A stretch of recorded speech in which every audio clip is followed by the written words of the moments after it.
I got some more knives fixed up, and another batch of eBay knives came in the mail. That episode's coming right up.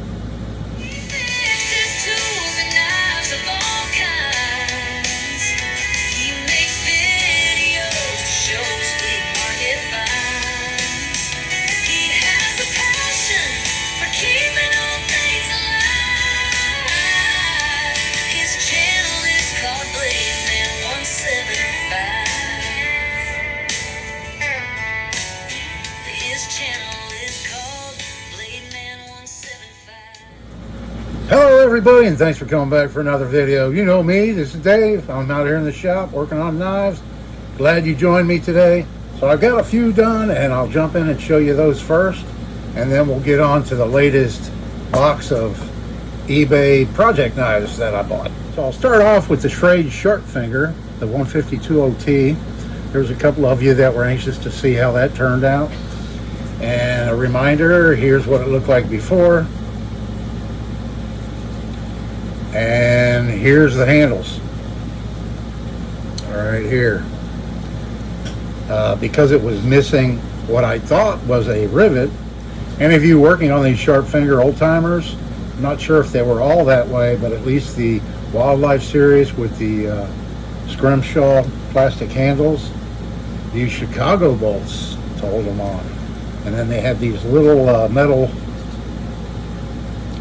plugs, these little metal discs right here, and those little discs cover over these heads on these Chicago bolts.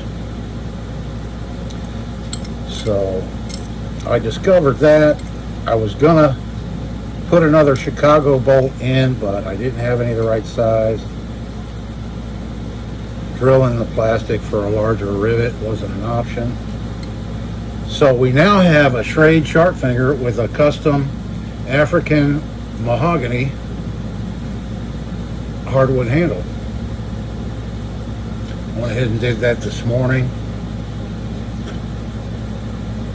and put that on it, and I also made a leather sheath for it. Not my best sheath, I knocked it out pretty quick. I did wet mold it, it does fit it very nice. It does fit in here nice and snug. There it is. Yeah, I didn't do the best work on the sheath. I minimized the stitching and used rivets so that I could get it done quicker, and my hands wouldn't cramp as bad, to be honest with you. But there it is, our little Schrade Sharp Finger 152 old timer with a leather sheath for it. Next up, we have our little Imperial Diamond Edge 851 DE. If I have a picture of it, I'll put it right here. And this is how it came out. Right there. What I did, I took fine steel wool and I took a lot of that. It's common for those handles to lose that black paint on the top of the white. So I just went ahead and took some steel wool and I knocked more of it off, so it almost looks like, you know, maybe it came out of the factory that way. I think it looks better that way than missing little tiny pieces of black and showing little specks of white here and there. To just expose more of that white and do it like that. This knife is very clean. The blades are very nice. It is a stainless steel knife, but there's that little guy right there. Next up, we have this one right here. This is our Buck 525N, and here it is. Didn't spend a whole lot of time on it. I got some of the scratches out of the handle, left it with that brushed finish. Using about 600 grit, I believe, or something like that. Unfortunately, that spot there on the blade is still noticeable right there. There's some very, very minute pitting on it. But other than that, it's in very nice shape. Nice little slim buck lockback. And then I'll show you one more before we jump in and show you my eBay knife finds, and that's this one right here. And that's our 1945 to 1955 Hammer brand. And here it is. It's orange. No, it's green. No, it's yellow. Just depends which way you look at it to what color it is.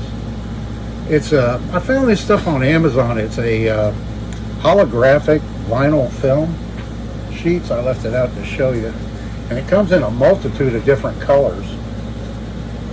But there it is if you're interested in looking for it. It was pretty inexpensive and very easy to work with. Now I can't attest to the durability of this stuff, but it is very nice and thin, and it's self-adhesive, and the adhesive properties are very good on it. And I have, actually I'll pull it out and show you, why not. It comes with a multitude of different colors. I think this is the one I used. Yeah, it's like orange, yellow, green. We have like pink. There's kind of an orange, tangerine color. And there's like a blue that turns all kinds of psychedelic colors. Pretty neat stuff.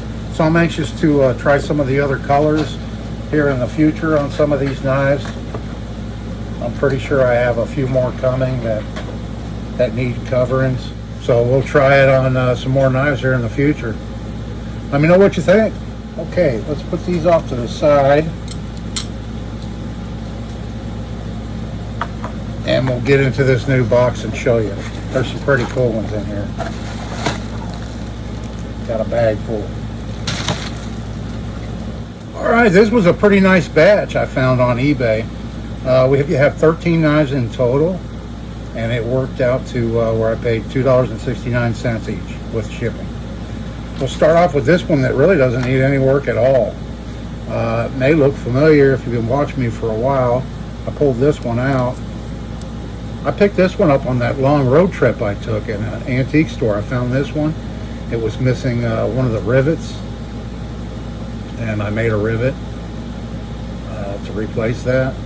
This one here has the handles are shrunk up a little bit more than this one. This one is shrunk up too, but this one looks like it's shrunk up a little bit more.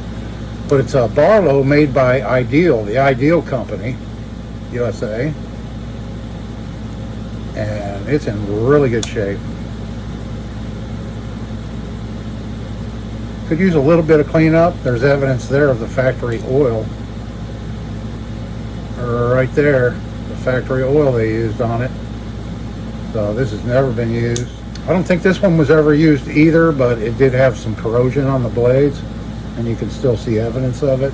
This one's a lot better example, but they're identical, the Ideal company. So now we have two of those.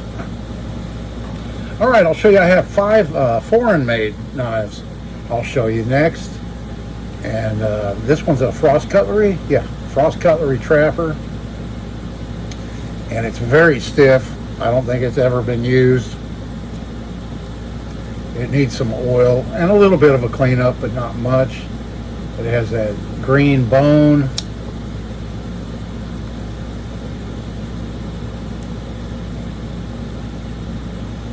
And yeah, just signs of a little bit of corrosion on this one here and there. Not bad at all. A little bit on the bolsters there, but that'll clean up real easy. Out of this whole batch, really, there's only a few that are going to require quite a bit of work. But unlike the last batch that had some parts knives in it, this batch here, I think I can salvage every one of these knives. Here's another one. This one's just like this one, only it has like a pinkish bone, and it's missing the shield here. And look at this. This is a Steel Warrior, which is Frost Cutlery, one of the names they used. And this one was Rockwell hardness tested, I believe. It's got the little dimple in there. It says tested 56 to 58 Rockwell. Got a little bit of corrosion here on the blade. This one is stamped 440 stainless China on this side. and this blade opens up a lot easier. So there again, just a little bit of light cleanup here and there, some corrosion on it. Not the best fit and finish overall, but not bad. I like this one here. It doesn't have, there again, very good fit and finish. You've got a crack here in the bone, and then a pretty substantial gap right here in the bone. And this one here, I don't believe it's stainless. It's got some corrosion on it, on the blades. But not bad. That one doesn't close all the way. We'll take a little off the kick on that one. And this is a whitetail cutlery. And again, I believe these were made in Pakistan, possibly. This one has steel bolsters. Has a little bit of corrosion there on that one, but we'll get that cleaned up and looking good again. And then we've got this guy here. This is another whitetail cutlery with kind of an aqua colored bone. Looks like a sod buster. Yeah, just this whitetail. Has some corrosion there at the nail neck. A little bit of corrosion there at the nail neck. You might be hearing some thunder in the background. This side it's stamped German stainless rust-free on that side of the blade. No cracks in the bone or anything like that. It's in really good shape. That's a nice knife right there. I like that one. And then this one here might be my favorite out of these knives. This little blue boned handled Steel Warrior 440 stainless. Nice clip point blade there. Nice spear blade. Oh, look, and it's got, this one was tested also. 56 to 58 Rockwell. I'm sure that's the C scale. Steel Warrior stamped on that blade.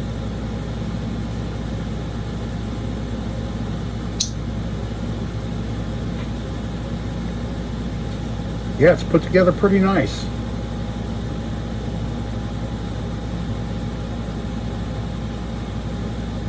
Yeah, I think that's my favorite out of all those. Out of all that group, I think that one's my favorite. Okay, and then I showed you those. Okay, we're getting older now. We'll go to some more Ideal Knife Company knives. Here's a little peanut by the Ideal Company. And there again, not too bad a shape. It's definitely been used. There's the stamp. Nice snap. There's the pen blade. That looks a little funky. I wonder if it was made that way. It looks like it's concave in that blade there. If that's showing up. May have been made that way. It was an inexpensive knife.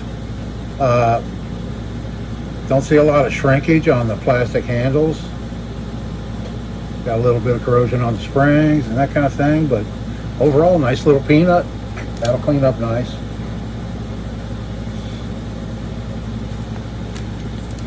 Then we've got this guy right here. This is another Ideal Company with the chisel ground blades.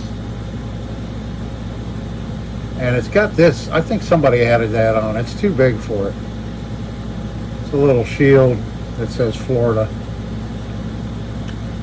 Nothing against Florida. That's where I live.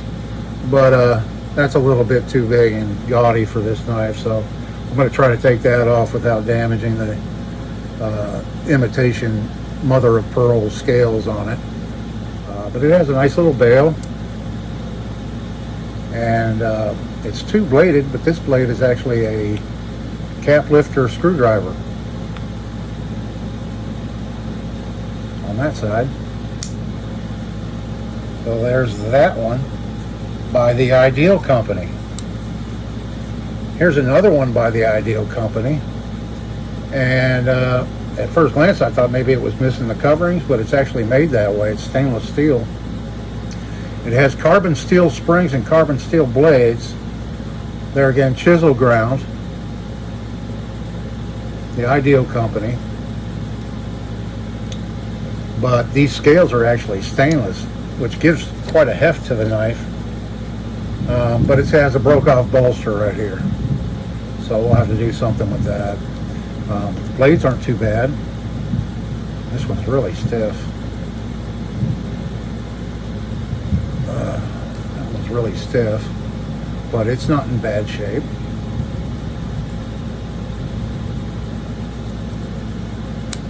Yeah, so we'll fix that one up. And then I think this is the last Ideal company. Yes, knife right here. And this one's in the worst shape. You can see all the heavy scratches in the blade there. The plastic is very dingy and shrunk. The bolsters, all the plating is missing off of them on this side. There's a little bit left on this side. That blade's not too bad. It does have some scratches in it and stuff, but it's a little bit better, I think, than the other blade. Quite a bit of rust on it. So this one will definitely need a little bit more work than those others, that's for sure. But we can make it look good again. And that's it for the Ideals. Now we're moving on to the Camco, Camillus' bargain line.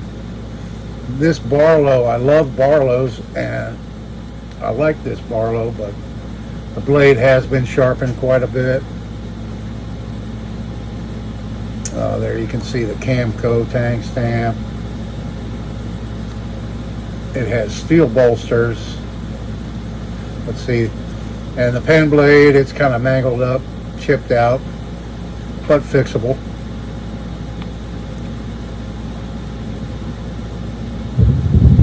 Black plastic handles. No snap. Hasn't seen oil in a long time. That's fine. Barlow will get cleaned up there.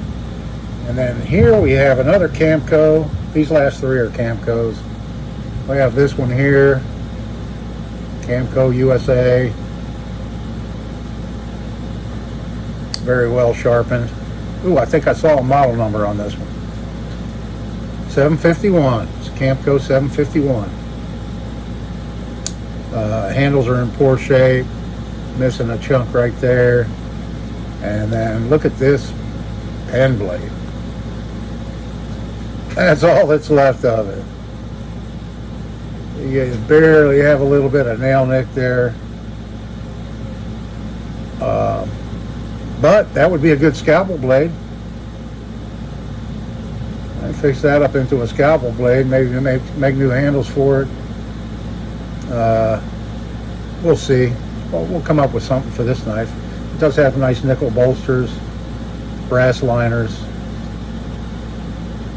Springs don't look severely pitted. So we'll see what we can do with that one. And then last up, we've got another electrician's knife, but this one's a Camco. And it's pretty full. Pretty full blade there. Not bad. Got some corrosion on it. A little bit of pitting. This was marked the 229. So I don't know. TL29, 229. And then let's see if we can get the, I'm gonna have to use my tool to get this one open.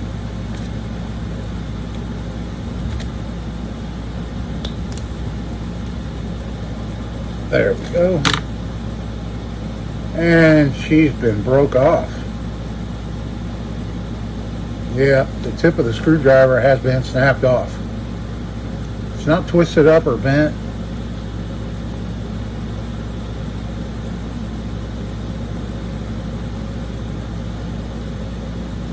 Let's close this blade here. See how our liner lock works. Liner lock is working, but it does have a little bit of play in it. It's a brass liner lock on this one.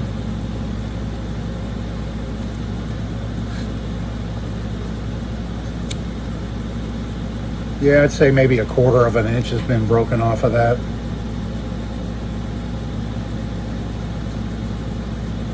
But we can fix this one up.